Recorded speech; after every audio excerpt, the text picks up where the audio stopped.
Camera સામે રડતો આ યુવક આંસુ વહાવી રહ્યો છે અને એને જોઈએ તો પહેલી વાર તો આપણને દયા આવે, પરંતુ થોડા કલાકો પહેલા જ આ જ વ્યક્તિએ પોલીસ સામે પિસ્તોલ તાકી દીધી હતી।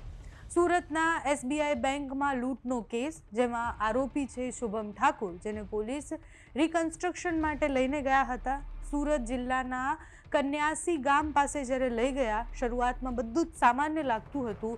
પોલીસ કાફલો અને બધા જ બધું નોંધી રહ્યા હતા, રિકન્સ્ટ્રક્શન થઈ રહ્યું હતું।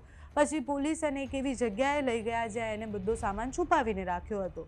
પોલીસ પૂછપરછ કરી રહ્યા હતા કે તારી પિસ્તોલ ને તારી ગન ને બધું ક્યાં છુપાઈને રાખ્યું છે, ત્યારે અચાનકથી ત્યાં ગોળીબારનો અવાજ આવે છે।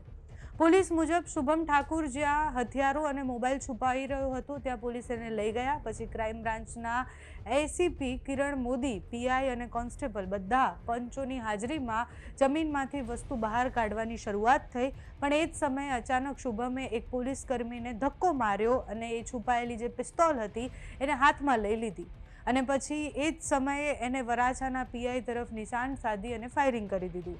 અત્યારે સદનસીબે પીઆઈ તો સતર્ક હતા એટલે એમને કંઈ જ ઈજા ન થઈ, પણ પોલીસ પણ ત્યાં હાજર હતા એટલે બીજા પોલીસ કર્મીએ એ હુમલો જે હતો એનાથી બચવા માટે એસીપી કિરણ મોદીએ મોરચો સંભાળી અને પછી વધુ નુકસાન ન થાય એના માટે સર્વિસ ગનથી આરોપીના પગ પર નિશાન સાધ્યું।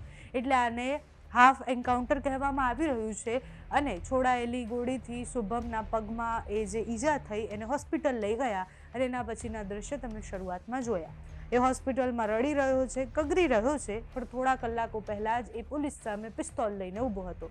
બાદના જે દ્રશ્ય સામે આવ્યા એમાં એક સમય માટે તો તમને આરોપી માટે દયા આવે, પણ એ દયાપાત્ર છે નહીં। એ પોલીસ સામે દાદાગીરી કરવા નીકળ્યો અને પછી પોલીસે એના પગ પર ગોળી મારવી પડી। આની પહેલાં પણ અનેકવાર ગુજરાતની આવી ઘટનાઓમાં જ્યારે રિકન્સ્ટ્રક્શન માટે કોઈને લઈને જવામાં આવે છે ત્યારે એ પોલીસ સામે બંદૂક તાકી દે છે અને પછી એન્કાઉન્ટર જેવી સ્થિતિ થઈ જાય છે। આ હાફ એન્કાઉન્ટર છે જેમાં આરોપીના પગમાં પોલીસે ગોળી મારી છે। આખી ઘટના પછીના જે દ્રશ્ય સામે આવ્યા છે, ગઈકાલે શું થયું રિકન્સ્ટ્રક્શન પછી તે જુઓ।